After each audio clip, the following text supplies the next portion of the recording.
Hello, everyone. Welcome to today's live broadcast, Enabling Enterprise Resilience Through Aligning and Orchestrating Risk and Continuity Functions. I'm Elaine Quilici, Senior Editor of Pharmaceutical Executive, and I'll be your moderator for today's event. We are pleased to bring you this webcast presented by Pharmaceutical Executive and sponsored by Guidehouse. I'd now like to share a statement from our sponsor. Guidehouse has built an international reputation as a leader and trusted partner for pharmaceutical, biotech, and medtech companies that seek to mitigate risk while achieving exceptional growth.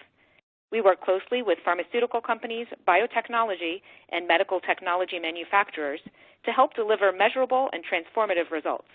Our consultants help clients develop insights and solutions to address business challenges and to optimize decision-making at the product, business unit, and enterprise level. We have a few important announcements before we begin. This webcast is designed to be interactive, and we encourage you to ask questions during the event. You can submit your questions by typing them in the Q&A box, which can be found on the right-hand side of your screen. You can enlarge the slide window by clicking on the small square icon in the upper right-hand corner of the slide window, or by hovering your mouse over the lower right-hand corner and dragging the window to your desired size. The slides will advance automatically throughout the event. If you have any technical problems viewing or hearing this presentation, please click on the question mark Help widget in the dock at the bottom of your presentation window.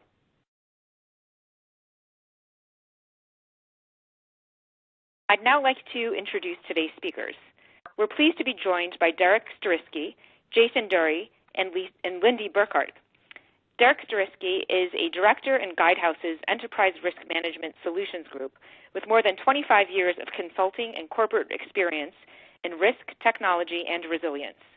He also has an extensive background in leading global transformation projects. Derek was a senior director in PwC's ERM practice and served as the principal author for the update to the COSO ERM framework. He served as head of risk management and business continuity at the $30 billion global pharmaceutical organization, where he led the ERM program and developed an integrated business resilience framework consisting of ERM, business continuity, cyber, crisis management, third-party, and emergency response programs. Jason Dury has almost 3 decades of experience in both the private and public sectors as a multidisciplinary global risk and security management professional. His focus has always been on providing actionable information for decision-making in support of critical programs and operations to identify and mitigate risks and enable success. His expertise includes open source intelligence, supply chain risk management, social media research and analysis, insider threats, strategic risk awareness program design, global security, cyber threat intelligence, counterintelligence, countering corporate espionage, and investigations. Lindy Burkhardt is an associate director at Guidehouse, where she helps lead the Department of Defense Cyber Solutions Directorate to provide the services and fourth estate with strategies and solutions addressing their highest priorities of cyber resiliency. The DoD Cyber Solutions team supports Guidehouse across the horizontal to incorporate cyber solutions with all areas of technology, such as artificial intelligence, machine learning, open source solutions, advanced analytics, enterprise risk management, and digital and emerging technologies. Guidehouse works to partner with clients to develop and sustain cyber resilience to mitigate cybersecurity risks against current and emerging threats. Lindy brings more than 36 years of experience, 26 years as a uniformed Marine and 10 as a civilian, giving her both operational, deployed, austere, and enterprise perspective and experience. Most recently, she served as Director of Cyberspace Activities Budget Oversight, guiding the DoD cyber investments and understanding of the return on those cyber risk and vulnerability mitigation investments. Lindy also has a 30-year career as a volunteer firefighter paramedic and is currently the Vice President of and Line Officer for West Annapolis Volunteer Fire Department. Thank you all for joining us today. Derek, could you please get us started?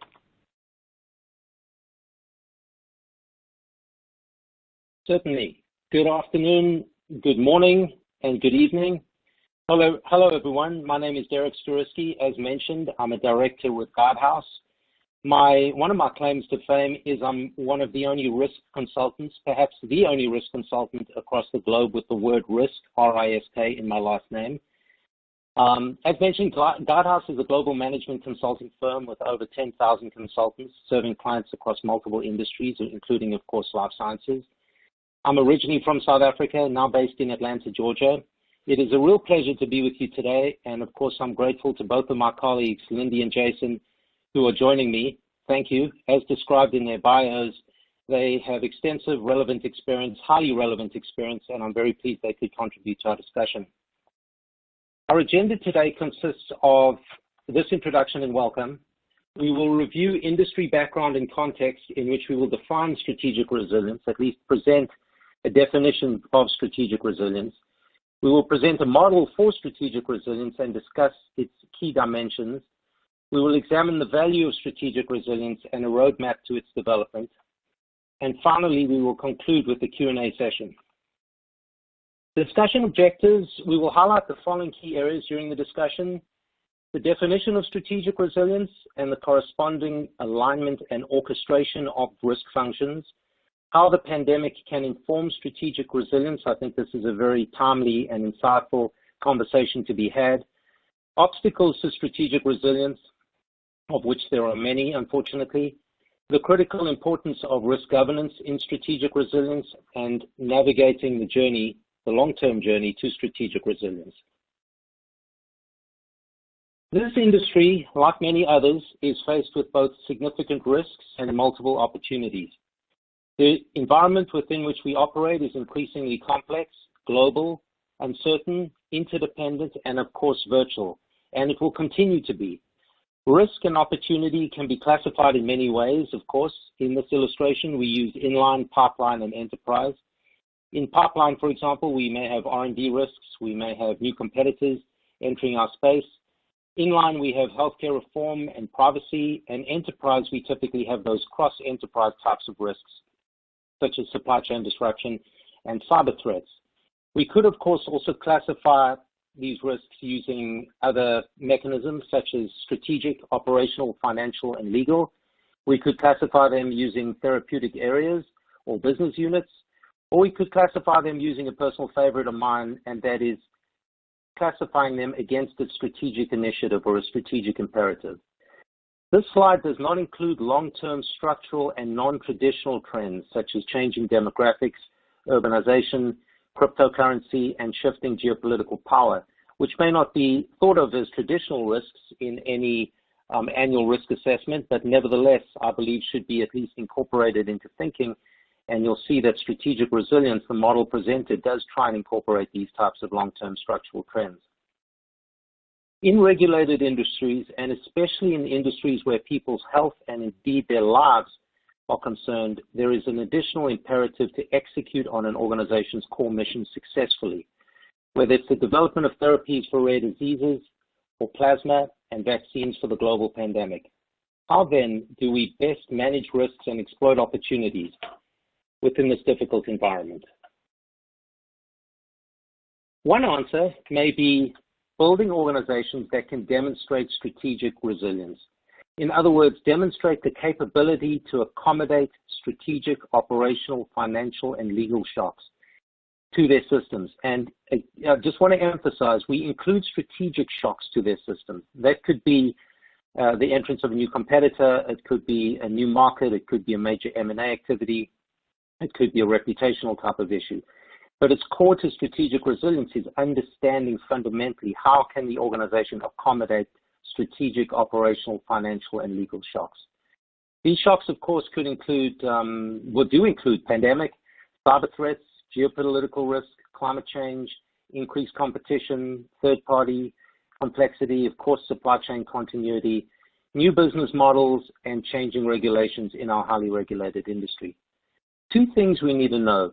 First, resilient organizations have integrated, orchestrated risk functions. I think this is very important. These functions could be effective individually, but when they're orchestrated collectively, it compounds their overall value that they provide the organization. Very important, the orchestration and alignment and amplification of these risk functions to work together. Second, resilient organizations have competitive advantage. They are more stable and predictable in executing their strategy and performing as required. Ultimately, strategic resilience is the capability to accommodate these types of shocks. Again, strategic shocks, operational shocks, financial shocks, and of course, legal shocks in our industry, which have been known to occur like major investigations. So a model for strategic resilience for consideration. Here we present a model, a very simple model, but nevertheless, I believe a reasonably elegant model. It is customizable and it should be configured to a specific industry. It should be configured to a specific sector within our industry. And of course, it should be configured to your specific organization with its unique needs. The model consists of one anchor, and that anchor is enterprise risk management, ERM. This is the fundamental fulcrum on which the model is built. The four pillars in this model are operational resilience, which includes, in this case, crisis management, emergency response, business continuity, and IT disaster recovery. All distinct functions are housed in operational resilience. It includes, of course, cyber resilience, supply chain resilience, and compliance resilience, fundamental capabilities that are required in the life sciences space. The model also is built to integrate risk with strategy and performance, as outlined in the recent COSO framework, which is regarded by many as the global enterprise risk management standard. This is important because ultimately we want our strategic resilient assets, we want the investments that we make now to allow us to better execute strategy and improve our operational performance. The model, of course, recognizes the environment within which we operate, especially in the ongoing navigation of the pandemic and, of course, in the ongoing incorporation of sustainability imperatives. I would also like to add that perhaps we need cyber also on the outer ring because of the ongoing potentially catastrophic threats of cyber risks. Now, we will take a deep dive now into the two pillars on the right, the supply chain resilience and cyber resilience. Lindy, can I hand it over to you? Absolutely. Good day, everyone. Thank you very much for taking the time to join us. So cyber fraud continues to accelerate. Companies can reduce their risk and their exposure by implementing cybersecurity best practices and promoting a culture of cybersecurity. It's everyone's responsibility in the company. Building cyber resilience across your organization is your ultimate goal. In life science companies, you collect information, you store it, you utilize large quantities of personal identifiable information, PII. You have huge quantities of PHI, personal health information.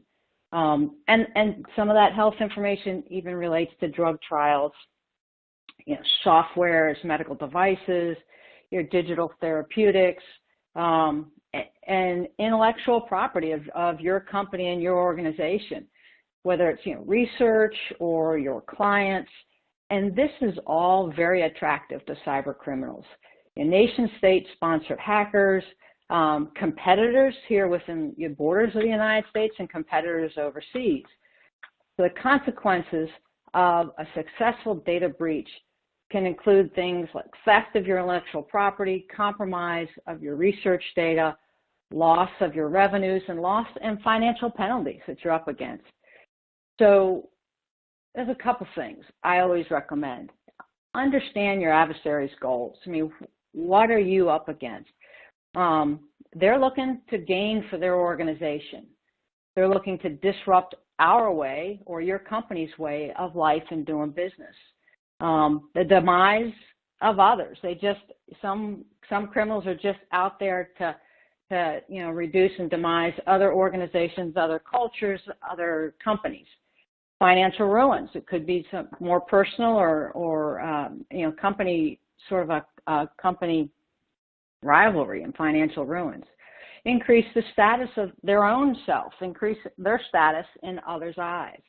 So what is it the adversary's out to do? And you really need to, I think, consider this when you try to address your, what we call the strategy, the security triad. and that's the confidentiality, the integrity, and the availability of your information for your company and your goals. So how do we do that? How do we recommend you do that? Really, there's a number of best practices that are relatively inexpensive. And what we have historically found is some of those very inexpensive best practices are the adversary's avenue to your company or to their goals. Things like password policies, aging. A password has to be a certain age. It keeps people from constantly changing their password through the 10 required new passwords you may have so they can reset the one they had yesterday. So, password policies, good policies. This is really all called cyber hygiene. Minimal rights. Does a person only have the rights they need to do their job? Having a full inventory of your assets and your environment so you know what's yours on your network and what may not be yours on your network. Ensuring those assets and the software is up to date. Apply the patches. Have a patch Thursday. Have Tuesday's patch day. Whatever works, but make sure all your software and all your hardware is up to date on a regular basis. I sort of talked about this, but knowing who's on your network. Is it really only your folks on your network, or is there somebody else? So that really requires implementing a strong identity and access control. Multi-factor authentication is part of that. Encrypting the data throughout its life cycle, not only on storage, but is it encrypted in transit? Is it encrypted at rest? If you do backups, is it encrypted and secured in the backup location? And routine data backups. Ransomware is huge. If you have a really good backup plan, you do it nightly, they are secured off-site. Being able to weather a ransom attack without losing half your revenues to get it back is a great practice. Strong governance. Have a process, have a policy. Who has the authority to grant new hardware being put on the network? Who sets the goals and the priorities for the company and then ensures those goals and priorities are met by the subordinate organizations? And some of those terms are kind of militaristic. I have a long military background, but it's true. It's a governance process by which you say, here are our priorities, here's who's responsible for our priorities, and this is how we're going to follow and meet and be compliant. Compliancy with standards, compliancy with your governance. That's huge, whether it's federal, state, local, NIST standards, IEEE standards, etc. Compliancy. Those are all really inexpensive things to do, and it typically is the first place the adversary looks. They're out to save their own money and ruin you. So trying to do it inexpensively, trying to breach inexpensively is really the goal. So your weakest link is the adversary's target, is really all I'm trying to say. So if you think investing a lot of money in resources that are really, really expensive, technology that's super expensive, I would ask, and what I did in the Department of Defense is I looked and said, do we have good cyber hygiene at a very inexpensive rate before we start spending a lot of money on a very expensive technology that may not even be what we consider or know to be the adversary's target. So know your adversary's goal, find the least expensive way to sort of block their easiest access points, which is typically your users. It's an insider threat, not necessarily on purpose. It may be inadvertent. Somebody who hides their password, somebody who keeps using the same password, somebody who's loose with not turning their system off or securing it when they walk away from it, or allowing folks to share their desktop to do some work. That, in a sense, is an insider threat because it's one of your folks doing something that's not good cyber hygiene or protects your confidentiality, integrity, and availability of your data. Or it may be somebody who's just really tired of the company and has malicious intent to get even. But it really, to look at it broadly across the spectrum and try from your most likely target and least expensive protection is something we would obviously very much recommend. I think your ultimate goal, and what in my message is, you're trying to reduce your attack surface, harden your targets, and limit the user access to your information and your data. So I believe that's the message I want to get across. I know we're open for questions at any time, and I will now turn it over to Jason for supply chain resilience. Great, thank you, Lindy. So I'd like to turn now to a specific example within the resilience field of supply chain, and especially over the last 18 plus months around the pandemic, I think there's not one industry that has not been impacted by supply chain issues. Everything from lack of availability of products and services to even things like active pharmaceutical ingredients to go into, vaccines and medicines, to supplies such as the vials to hold it and maintain it. And that's in addition to all the other things around aspects like just-in-time delivery and other aspects that are traditionally thought of for supply chain issues. What we're really talking about around resilience, though, is how do you understand what all of these disparate potential impacts on your supply chain might be, and what are the ways for you to identify them, understand if they're at the beginning of a supply chain or the tail end of a supply chain, if it impacts things like R&D, new product launches, strategic growth, acquisitions, a whole host of other issues that could be related. And one of the aspects that we focus on is that there is just so much voluminous data out there every day and increasing every day, from everything around business affiliation information and others around that we can obtain through things like syndicated commercial databases around financial status of companies, weather impacts, court cases, intellectual property right theft, companies going out of business and not telling the people, their clients, that they're going out of business, and we have seen that happen, to user-generated content such as news articles or comments on them, social media comments, things like Reddit and Facebook and LinkedIn and others where there's just information sharing all over the place these days. And included in that aspect is also, at the bottom of the left there, customer or client data such as your own, where this could be things like contracting information or price points or the performance of your vendors and whether or not they're at certain tiers in a supply chain as a critical component or a pass-through. And understanding all of those are very critical for continued supply chain resilience. And what we do through all of that data access is we recommend a process where it's both a combination of automated and manual and analytical engines, such as things like machine learning or AI, integrating massive data flow sets through APIs or others, and really understanding what the different dashboards or information views are that are required by different elements within your companies. Some of that may be your procurement team or your contracting team or your shipping teams or your product launch or your marketing and PR teams. All of those groups can have different views into what impacts of the supply chain are impacting you, your delivery, your clients, your customers, all of it.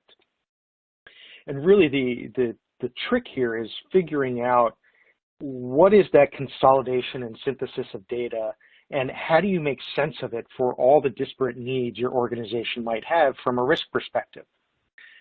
And then also looking at the information, as Lindy was talking about, and classifying it in terms of a way that what is the impact it's having upon the risk within your entity and your organizations.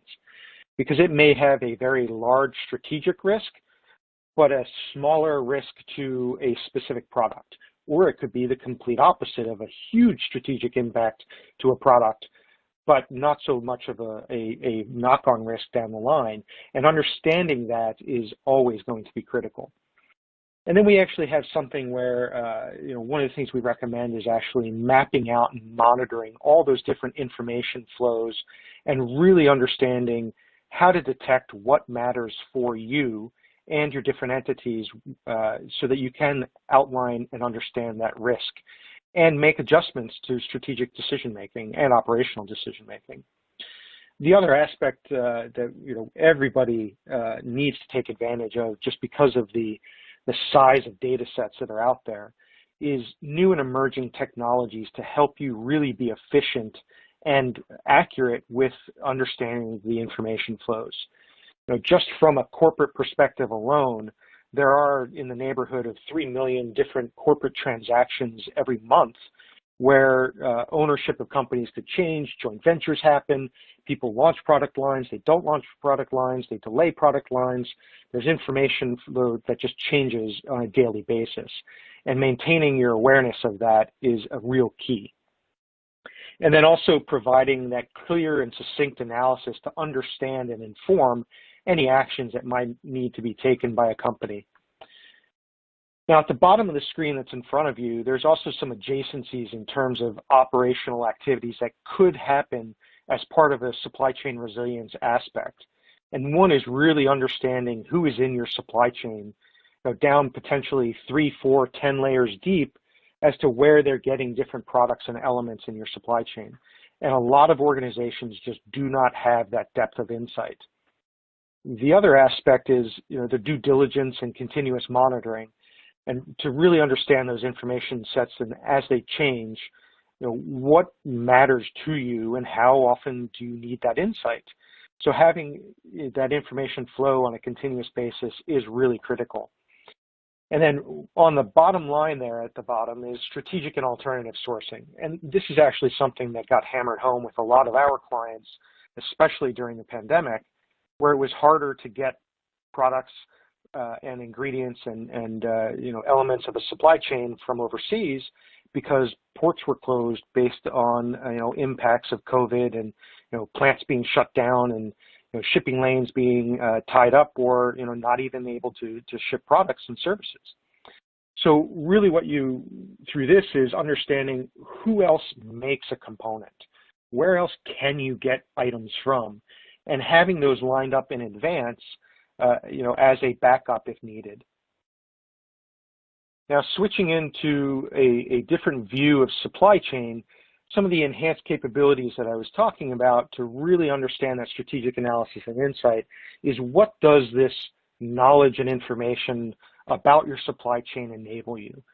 And some of these include things like being able to conduct deep dive industrial analyses on areas that matter. Who else manufactures products or ingredients that you need? What are some of the new research areas within that industry that are being funded or researched at universities? Or who is developing new and emerging products that you need to be able to understand and understand that impact upon your suppliers and also your own services? And then also being able to chart out those global distribution points within your supply chain of third and beyond party suppliers. And this is the different tiers within your supply chain. And on the right side of the screen, you actually do see a sample visualization dashboard geopolitically or geographically plotted, where it does break out for one representative client where third tiers of their supply chain was based. And you can see that there's both dots on the map, and you can be able to click in and see those different elements and the entities within your supply chain. But then also on the right-hand side there is kind of a count of where different shipments are coming from around the globe, so that you really can understand where you might have a very critical risk within your supply chain. And then also what I'd like to focus on here is those visualizations can also then help inform the insights about the risks and potential mitigation steps that you might be able to take in order to enhance the resiliency of your supply chain and therefore of your companies.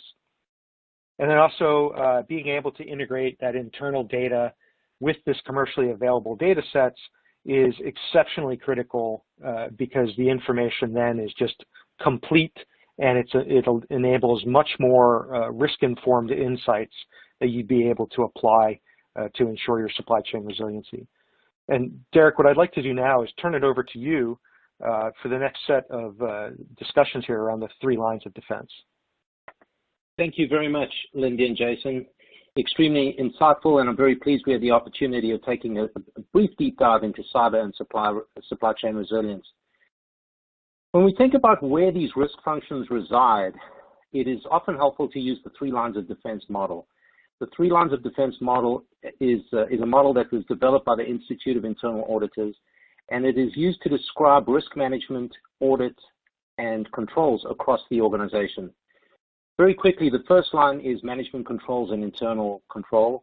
The second line is the various risk management, quality, compliance, security, and legal oversight functions. These are the dimensions of strategic resilience. When we talk about orchestration, it's really talking about orchestrating that second line of defense. And of course, the third line of defense is internal audit. External audit and the regulators are sometimes unofficially referred to as the fourth line of defense. Now, as you can see, again, the orchestration, alignment, and amplification of that second line is absolutely critical to developing strategic resilience. It involves a level of facilitation, and it involves a level of also integration of risk into the first line. And in order to do so, we believe a risk governance layer across the three lines is required. Many organizations will turn around and argue that they do have this layer. They may call it a risk committee, a council, or a working group. But I would challenge that, does that layer, does that risk committee or risk council or working group actually play a role in direct facilitation, orchestration, alignment, and amplification of the second line? Some of the risk committees that I've worked with in the past are very focused on the annual risk assessment and discussing the principal risks to the organization. Not all of them have got this charter, this function of, wait a second, is there an opportunity for us to orchestrate, align, and amplify across the entire second line? Now, what are the challenges to implementing or working towards strategic resilience? If we take a look at this model, first, there's no single owner of the entire second line of defense, of all risk areas, of all risk oversight areas. Even the chief risk officer, many of whom we've worked with very closely, may own a subset of the second line. Some of the CROs that I've worked with in the pharma life sciences space just focus on compliance and perhaps 1 or 2 other areas. Then, of course, you've got compliance officers themselves focusing on compliance, and, of course, you've also got chief security officers focusing on security. There may be quality officers or heads of quality who would focus on quality. So one of the challenges, of course, the first challenge is there's no single owner of the second line. I would argue that the owner, the ultimate owner of the second line, perhaps should be considered as that oversight function, that oversight structure. Again, whether we call it a committee, a council, a working group, or something else, I would argue that ultimately they should have some type of responsibility for that orchestration. The second challenge we see here is there may be different levels of maturity within the second line, and this is very common. For example, cybersecurity and supply chain may be highly mature. Indeed, I've seen them highly mature in many of our clients, but business continuity and disaster recovery may be less mature. And again, this is something which is not uncommon, and it does present a challenge to strategic resilience. Let's talk about the value of strategic resilience. I'd like to frame it as value provided across the entire organization. When we think about the board of directors and CEO, for example, ultimately we hope that a more strategic, resilient organization will increase alignment between strategy and risk appetite. In other words, the risk they take will be in pursuit of strategy, and that will be generally understood even at the board level. A very important value proposition or benefit here is also increased external stakeholder confidence. Whether those stakeholders are regulators or whether those stakeholders are shareholders or NGOs for that matter in our industry, very, very important to try and increase their confidence in our ability to execute our strategy and perform as expected. And of course, the CEO and the board focus on value creation. It really allows them to focus on going out there, generating value as opposed to trying to just spend all of their time on value protection. Finance, of course, not surprisingly, we talk about reduced costs. There are increased efficiencies that can be obtained through orchestration and amplification within the second line. It also reduces financial volatility, we believe. Reporting will be improved. Capital allocation is perhaps underlooked by many of our clients in this space as a benefit.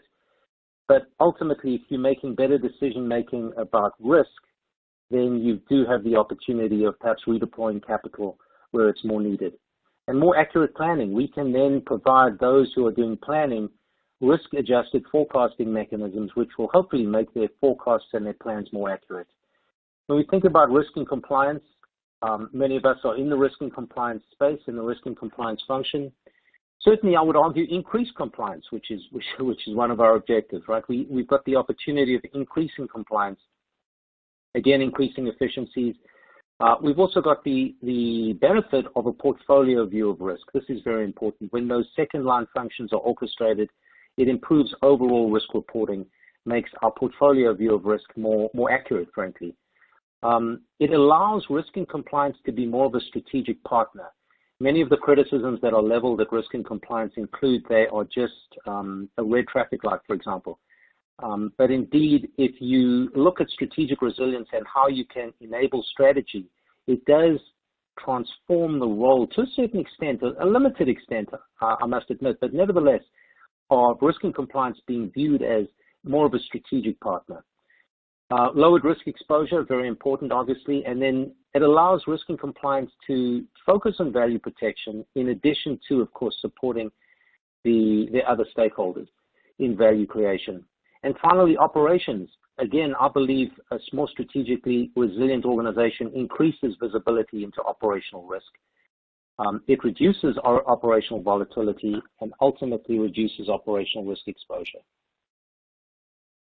Let's talk about how do we get there? How do we embark on and continue with the journey to successful resilience? And in fact, how do we even incubate the notion or the understanding that it makes sense to do so?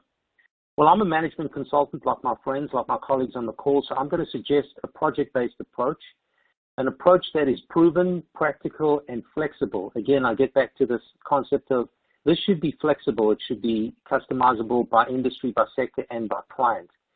It should, of course, use custom accelerators. It should involve extensive stakeholder engagement with your many stakeholders, both internal and external. And, of course, I always like to include benchmarking against prevailing practices. I think that's critical. The first stage is mobilization. This is where we review the organization's strategy. And again, this is how we anchor this entire initiative in strategy. We want to make sure what we build here supports our organizational strategy. We confirm the model. Again, I would argue that ERM, Enterprise Risk Management, should be the fulcrum of the model, but we've got some flexibility in the pillars. I would argue that operations, cyber, supply chain, and compliance are absolutely critical. But I've had some conversations with life sciences organizations, and they turn around and say, well, what about research and development resilience in and of itself? What about commercial ops resilience? Have a conversation with finance, and they talk about, well, what about finance or financial resilience or IT resilience beyond cyber? And those are good questions, and of course, we can have that conversation in this stage of the project where we determine what does our model look like, and perhaps it's a staged model. What does our model look like initially, and then what do we include and incorporate into the model going forward? I always say we should identify pandemic lessons learned. Many life sciences organizations that I've worked with have done extremely well through the pandemic and should be credited for doing so. So that is something which I believe the lessons learned, the experiences that these organizations went through, particularly in supply chain, particularly in commercial ops and even in R&D to a certain extent, perhaps after a rough start, should be incorporated and leveraged and celebrated at this point. And then, of course, we've also got to review our sustainability goals. These are very important. The organization may be moving towards net zero. There might be other sustainability goals around water consumption or other social or sustainability goals. These should, of course, be incorporated into the model as much as possible. The second stage is review, where we assess our current capability across the entire second line of defense. It is critical that we align fully with enterprise risk management, and in some organizations, ERM may not be necessarily immature, but it could be focused, narrowly focused on specific risks, on just the risk assessment. And that's fine, but it is a good opportunity to align with ERM and assess risk management capability, again, benchmarked against prevailing practices in key areas like governance, appetites, which is a very important part of the conversation, identification and assessment process for risks, response and mitigation, monitoring, reporting, and technology, of course. So we do this review, we understand the second line, we understand individual capabilities in the second line. We also understand the diplomatic or the political sensitivities of this type of project, and of course those should be proactively dealt with as much as possible in order to maneuver around them. The third stage is construction. This is where we build that governance model that sits above the three lines of defense. This is critical. This is absolutely fundamental. We're not building a new function or a new department. We're not hiring 100 people. We're building an oversight structure, or in some cases, we're equipping or retrofitting a current oversight structure with this new mandate of orchestration, amplification, and alignment. For example, we may have to review policies, procedures, and refine those. Again, we would look at any risk appetite statements which may have been developed, and again, it may be a good opportunity to pressure test those and refine them if necessary. Roles and responsibilities, particularly of this oversight structure, the mandate of the oversight structure, the management review process, the sustainability model that we build, do we want it reviewed by management, perhaps by a committee of the board on an annual basis? And then the reporting approach, the cadence, and process. These are things which we build for the structure. And of course, we provide training. I'd also like to suggest we provide simulations. This is important to further sell the value and really get people to see the long-term vision of a strategic, resilient organization.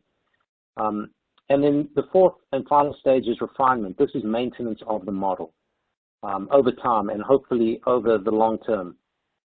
It involves incorporating and adapting new risks and opportunities into the model. It involves ongoing monitoring of risk exposure, modeling of disruptions which we may have, whether it's a cyber breach or a supply chain disruption or some type of R&D incident, or even a financial incident. It could be something as simple yet as potentially catastrophic as a foreign exchange movement across the organization.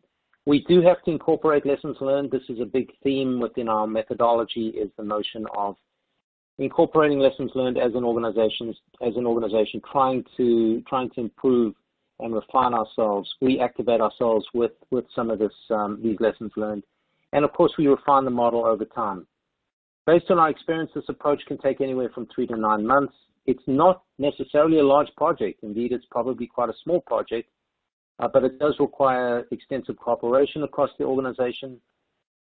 We typically assist our clients in the project phase and then hand it over prior to the maintenance phase. And I think that's a fairly high-level view of the roadmap. What I'd like to do now is hand it over to Elaine. Elaine, would you be so kind as to facilitate the Q&A session? Yes, thank you, everyone, for such an informative presentation. Before we get started on the question and answer session, I'd like to just remind our audience how to submit questions. You can submit them by typing them in the Q&A box, which can be found on the right-hand side of the presentation window. So now let's go to our first question. How has the pandemic changed how organizations think about risk and resilience? Derek? Thank you, Elaine. That's a very good question, an extremely good question, and again, a timely one. And I'm very pleased it was asked because, as I said, I think there are some significant lessons that can be learned as we continue to navigate through the pandemic, having dealt with the initial shock of the pandemic, everything from social distancing to PPE, to health and safety, to supply chain issues, to the old cliche of working from home and enabling our people to work from home where possible, to ensuring the safety, and then working through the vaccination, the quarantine issues. So, yeah, there's certainly some key elements, and again, I emphasize, let's try and diagnose what we did well. Let's look at what we perhaps could have done better given the circumstances, and let's catalog those. Let's let's document those, let's memorialize them and include them, because the next type of shock it may not be a pandemic, it may be something that could learn from our experience in pandemic. I do believe, and I've said it before, that life sciences organizations in general did extremely well, in my opinion, through pandemic. Therapies continued to be manufactured, therapies continued to end up where they belong with their patients, in the pharmacies, in the hospitals, in the medical offices. Now, yes, there may have been some issues and some delays in the R&D side, and there were certainly some supply chain issues that were worked through. But by and large, most of my pharmaceutical life sciences clients have done extremely well through the pandemic, and it should be celebrated and incorporated into strategic resilience, because it's a great example of overall resilience. How resilient were we to the issue of pandemic, to the risk area of pandemic? And again, I think what it proved is we didn't necessarily have the playbook. I remember talking about epidemic as a risk area 10 years ago, and people thought that was unheard of, unthinkable, unimaginable 10 years ago, and this was epidemic. And then, of course, we dealt with pandemic, which in my opinion was we were able to do so through getting smart people around the table and leveraging as much accurate information as possible, but just coming up with a plan to try and respond. And it's that type of concept of we may not know what the next risk is, but if we've got some smart people in this organization, we've got some smart external partners we can rely on, we've got access to accurate current information, we can get around the table and come up with a reasonable solution. So thank you, Elaine. That was a great question. So who should lead a strategic resilience project? The acid test question, the very important question. And it gets back to one of the difficulties or the obstacles in developing strategic resilience. The easy answer may be the CEO. The board of directors may ask for a strategic resilience project, but ultimately who should be the custodian of the strategic resilience project and ultimately the model itself? It depends, and again, this is why we speak about it being configurable or customizable. In some organizations, it could be the chief risk officer. I've worked for CROs in the past who had compliance, they had risk, they had related functions, were very astute, experienced, very, very capable executives who I believe would be great candidates to have this type of conversation and to be the custodians of the model. In other organizations, it's more operational. It's more the COO turns around and says, wait a second, this is something that probably belongs in his or her shop as opposed to the risk and compliance area. It really does depend. I think it is important to get the visibility within the organization and to get that clear ownership established early. But ultimately, it's the role of this oversight structure, this oversight committee, which also does deserve some credit or some recognition of ownership and responsibility. It may be one executive, he or she may be the chair of that committee, or their delegate, their designee may be the chair of the committee. Ultimately, it's helpful to have one executive with overall ownership, but it's also helpful to understand that this committee has such a key role in overall strategic resilience. By the way, that committee or that structure, that council should be cross-functional. It should include representation from commercial ops, R&D, supply chain, back-end operations like finance and IT, of course. It should include geographic diversity too. So it's very important to get that makeup of the oversight body right in order for this to be successful. Thank you, Elaine. Thanks, Derek. Maybe Lindy could take the next question. What is the greatest priority when trying to establish cyber resiliency? Yeah, that's a great question, and I will take it, but I will take it on behalf of the team because I think it encompasses what all three of us have talked about. So as a highly regulated industry, life science companies are familiar with establishing and implementing the internal controls and quality systems. But the basic measures alone aren't adequate to protect a life science company and the attacks that come against them and what is targeted. So the holistic program, the multiple lines of defense that Derek talked about, and supply chain that Jason talked about, and the cyber hygiene that I talked about, those implementing sort of the holistic program, beginning to end of the life cycle, provides a much higher level of protection and in a program that really should follow the multiple lines, the elements we've discussed, the cyber hygiene, the cyber resilience, the IT strategy, the supply chain risk management, the enterprise risk management, cybersecurity itself, regulatory compliance, and the incident response training. It's a multi-layered level of defense. But thank you very much. And who is at the greatest risk of being targeted? And that's a question that has been in every discussion I think I've ever been in, is who is the top priority, who is the one that's going to be targeted. And I think everybody's targeted equally in a sense, because the sum of different companies' information and pharmaceutical and life sciences companies, the sum of their data is what's going to give the adversary the greatest ability to carry out their goals. And they're going to attack each of the companies looking for those weak points, looking for those ways in. So I don't know that anybody could sit back in the bleachers and say, hey, I'm up here in the audience. I'm not on the list of most likely to be attacked. I think we all need to be incredibly proactive and incredibly disciplined in our layers of defense equally. Would you say technology is our greatest asset or defender? I don't think it's just technology. I mean, as I said, the low-hanging fruit of protecting yourself is just cyber hygiene and compliance. I mean, that seems to be historically, as I look at research, and we all look at research, and when I was in the Department of Defense doing return on investment, what I found is what gave us the greatest return on our investment, what protected us the most, and seemed to, if we let our guard down, cost us the most, was just the good cyber hygiene and just in general compliance across the organization. So a pragmatic approach to identifying your risks and reducing your risks. And it may be technology, but technology is not the sole answer. But that's a great question. It's often discussed. Thank you. Thank you.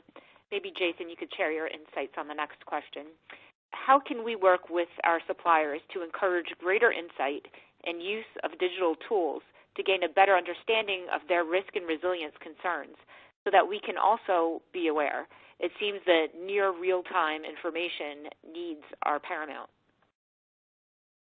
Yeah, thank you. There's a lot packed into that question. So depending on your industry, there are increasingly more efforts to have contractual obligations to understand your supply chain.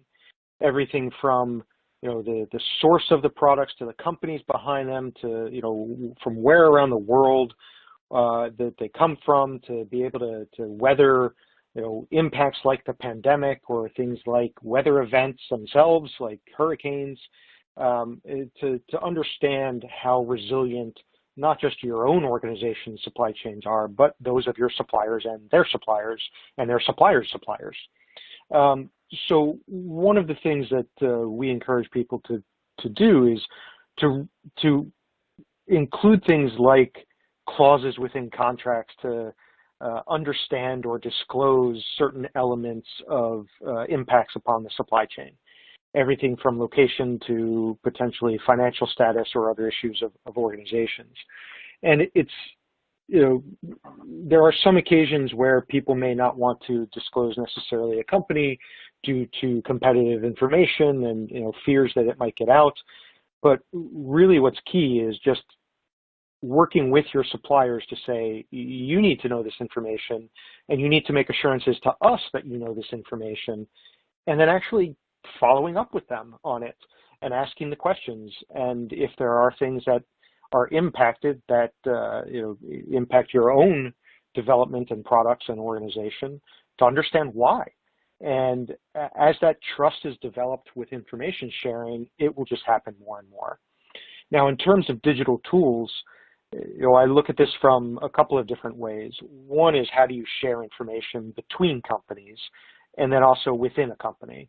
And this is something that we had talked about before, and I think really helps the resilience model, is, are there ways for organizations to develop a single pane of glass where everybody that needs access to some type of data has the ability to log into a platform and see the data that is important to them? They may not need to know everything, but they need to know if it's, a red, yellow, or green on a stoplight, or if there's a high, medium, low risk. So developing those types of programs and understanding that it's for everybody's benefit. All of that will actually then inform this near real-time information need.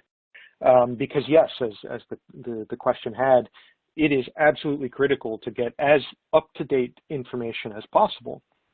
The other aspect of that is maybe, organizations, if they're not getting it from their suppliers, if they do have data around things like where their suppliers are based, they could then also leverage commercially available information, whether it's weather data sets or business information or geopolitical risk information or anything that could give them insight into risks to their supply chain, and be able to overlay that on top of the data they have. But it does really start with all the organizations collaborating and trusting each other that they're there for the same purpose. Thank you. Our next question is end-to-end visibility possible for the supply chain and the various risks presented by our supplier ecosystems, whether for sourcing, shipping, assets, medical or natural disasters, or finding more efficiencies?